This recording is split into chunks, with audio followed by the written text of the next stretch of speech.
Floyd McLendon, thank you so much. Really appreciate your time. Why are you running for Congress? Well, Jack, it's just a continuation for me to serve.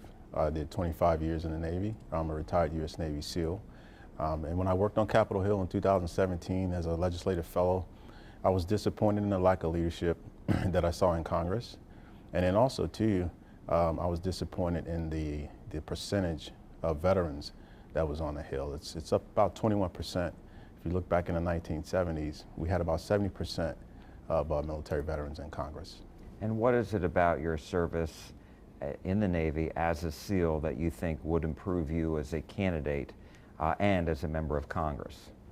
Well, one is just my leadership skills, being tested, especially in some of the most difficult situations in leading the men and women over in combat. I was in Iraq and Afghanistan. And then two, more importantly, is being able to communicate across the lines with diverse groups and diverse people.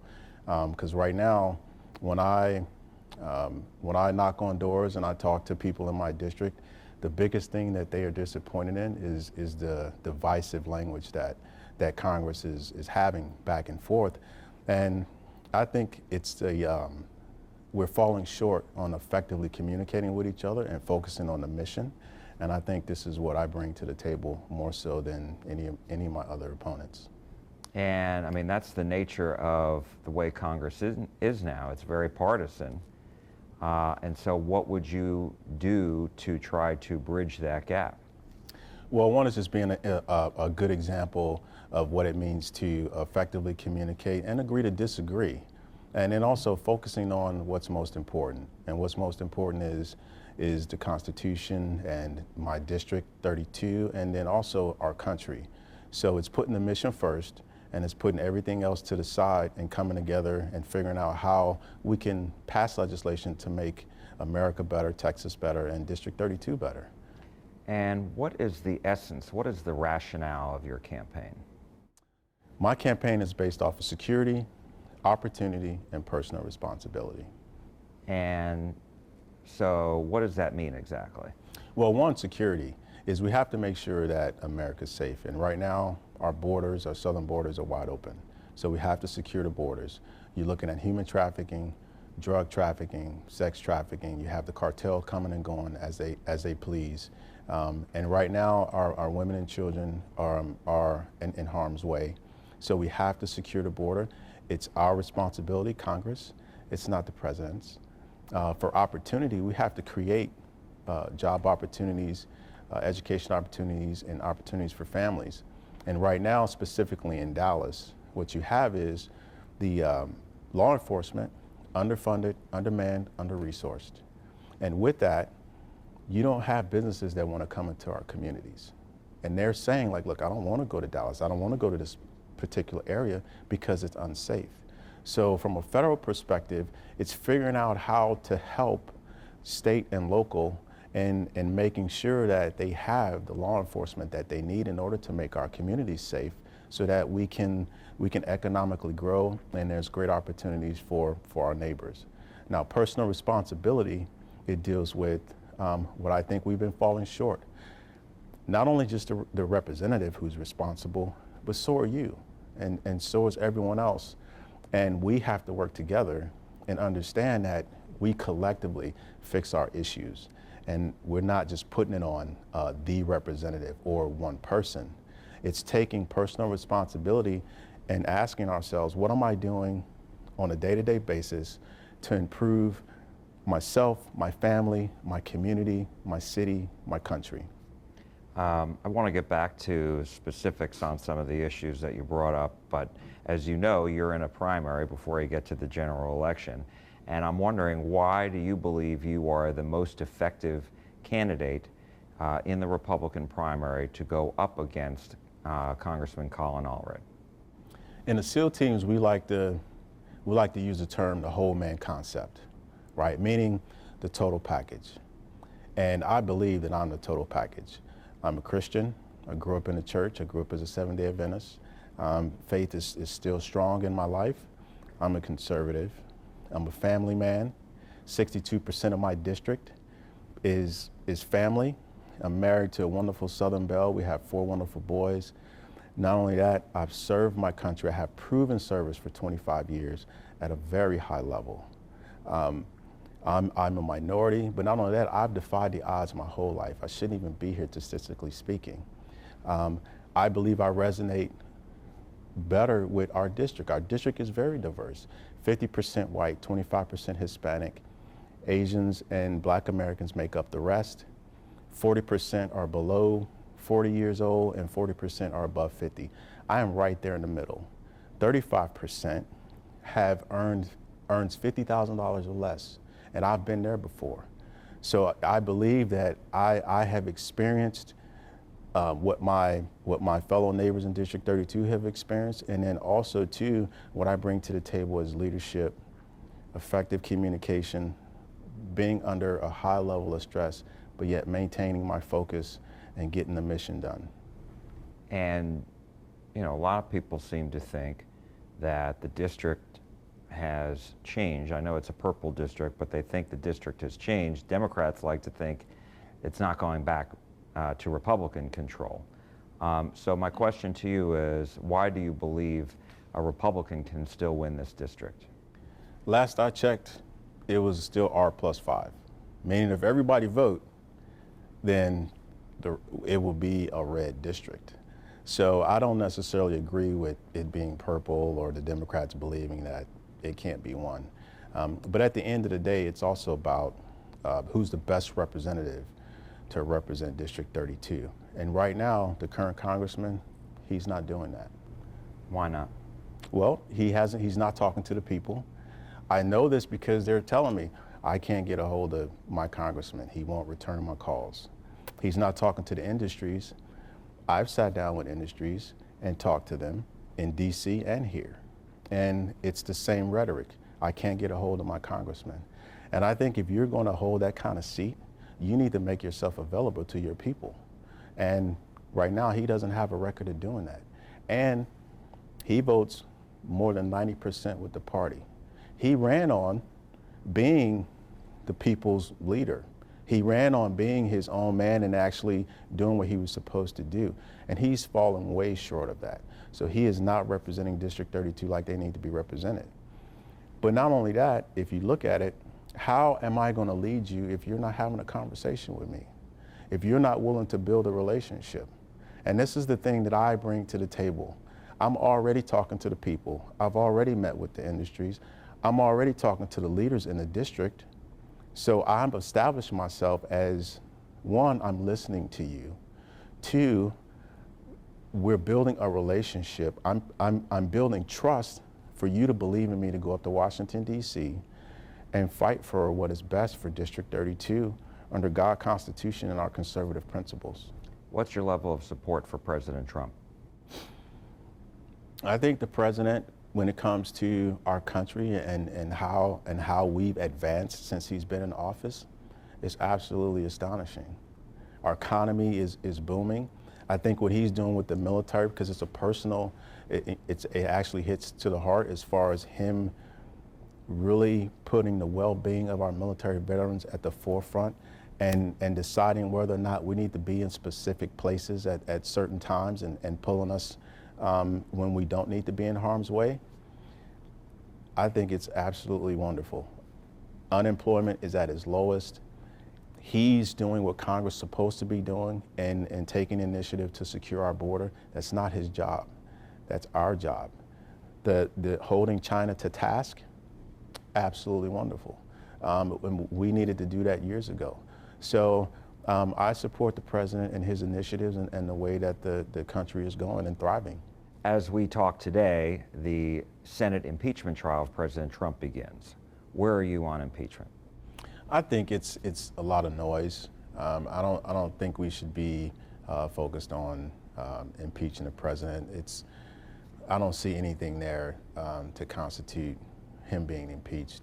I think the Democrats are reaching and trying to find something, to tear down what he's done so far as president in order to set their potential Democratic nominee up, to run against him. You spoke about some of the issues. You talked about immigration. So it sounds like you support President Trump building the wall back up in certain areas and replacing wall where it needs it.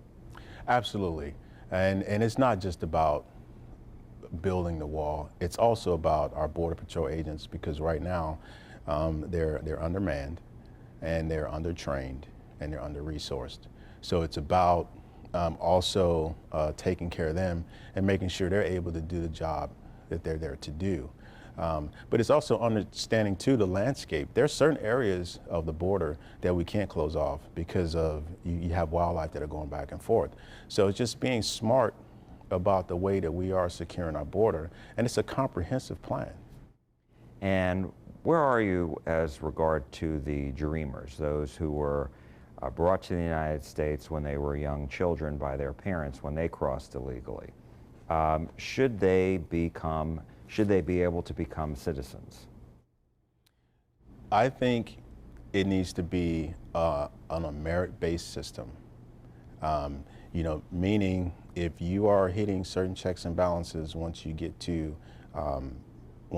of age as an adult, because right now the Supreme Court has already deemed like we are responsible for the children in this country. But once you become an adult and you're a dreamer, there should be a merit-based system in place in order for you to earn your citizenship. Like, first you start with a legal status, and then you work your way up. And that merit-based could be, one, you e-verify, like you make sure that the government has you on file and that you're working, you're paying your taxes, that you're not breaking the law.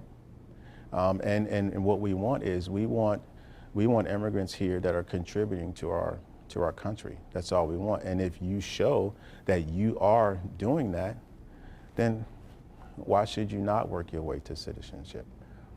So there should be a path to citizenship. There should be a path for them. Absolutely, absolutely. And what about the other illegal immigrants, the millions of illegal immigrants that are already here in the country, many of them for decades? What's your thought on that? My thought on that is, it's kind of the same thing. What are you doing now that you're in our country, right? Are you taking advantage of our systems? Are you committing crimes? If that's the case, then you don't need to be here. However, if you are contributing to our country, and you are, and you have a job, and you are paying the taxes, and you are a good neighbor, and you are contributing, then once again, that should be a merit-based system. And it's giving the illegal immigrants here an opportunity to become legal immigrants and work their way to a path to citizenship. Because the reality is, we're not going to round up illegal immigrants and push them out of our country. We have to be smart about it, and we have to be realistic. And realistic is providing opportunity for those who are contributing to our country, and those who aren't and who are breaking the law, then we need to remove them. With regard to jobs and the economy, did you support the president's tax cuts, and do you support a further cut in taxes for individuals, as some want to do? Well, it depends. I support tax cuts where it's needed. So yes to the first question, but to the second question, I mean, that would have to be looked at and reviewed and see if it's good for the economy, if it's good for the American people, if it's good for our country. So it's kind of like a hypothetical that we're saying here, but it's not just it's black and white. It's, how is this going to benefit the country, or how is it going to hurt? Is it going to be short-term or long-term? Like, these are things that I would work with my representatives to figure out, and then we will make that decision. And where are you on a balanced budget amendment? With the balanced budget amendment, like our budget right now, I think the first thing we need to do is pause, and we need to implement a program that identifies our waste, fraud, and abuse that's going on. Now, there are programs out there that can be used. For example, Lean Sigma 6. And as a prime example, when they developed MRAPs back in the day, when we had up-armored Humvees at the time, and our enemies overseas were making these IEDs that was defeating those up-armored Humvees. So we went to MRAPs, which was, basically more robust, and it protected our brothers and sisters over there. At the time, they were only producing 5 a day. And our military leaders looked at it and said, look, we need to produce more. How do we do that? So they brought in Lean Sigma 6 to cut the waste, fraud, and abuse, and say, hey, look at this, figure out what the problem is, and let's fix it and become more efficient. And with the same amount of money and the same amount of personnel and the same facility, they went from making 5 to 50 in one day. So programs like that is very effective.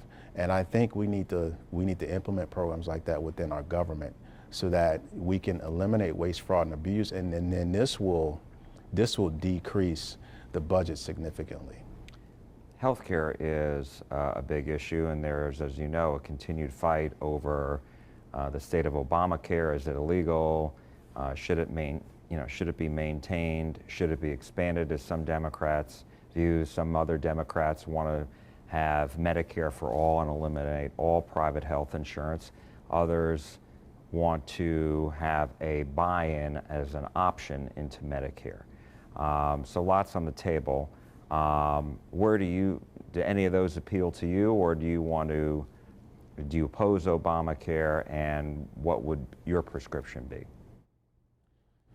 My prescription would be to work with my fellow members in Congress in order to come up with a comprehensive plan. I think right now we're not going to do anything with Obamacare, and we won't do anything until we win back the House, and the House is red. So the first thing is ensuring that we win back the House, and then the second is to make sure that we don't squander having the House and then also having a president like we had before, where we didn't do anything. And with that, it's working to open up the free market to where the American people are paying less premiums, to where their deductibles are not as high. And healthcare is a very complicated process, and there are different entities that you have not only the American people, but you also have the healthcare insurance companies, and you also have the hospitals, and you have the doctors. And unfortunately, the American people, the hospitals, and the doctors are suffering the most. And we have to figure out a way how to incentivize these three. So one, we have doctors opting in, to be a part of the HMOs. Two, we have to figure out where's the waste, fraud, and abuse with hospitals and these bills, and then also the transparency, like where's the money going? And then three, how do you incentivize the American people to pay their medical bills? So these are the different issues that I will be working with my members of Congress in order to fix, so that we can figure out our healthcare system. You mentioned the Republican efforts before. When they did control the House, as you said, nothing got done. The Republicans couldn't get past it. And so I'm wondering what, as far as in the Senate. So what would have to change in your view? Well, I think it's already changed. I think when we lost it and the Democrats took control, we were like, uh-oh, like we really missed an opportunity to get some work done. And we need to get it back, because we recognize just how precious it was for us to have to be the majority and have our president. So I think that's the mindset right now with the Republicans, is we need to get back the House so that we can start focusing on the job, passing legislation, and taking over what we need to be focused on. Impeachment isn't one of them. How do we come up with a plan for our military veterans that are worldwide? Like, we don't even have a comprehensive plan to explain to them why they're in a place in defending our country. It's coming up with that kind of plan.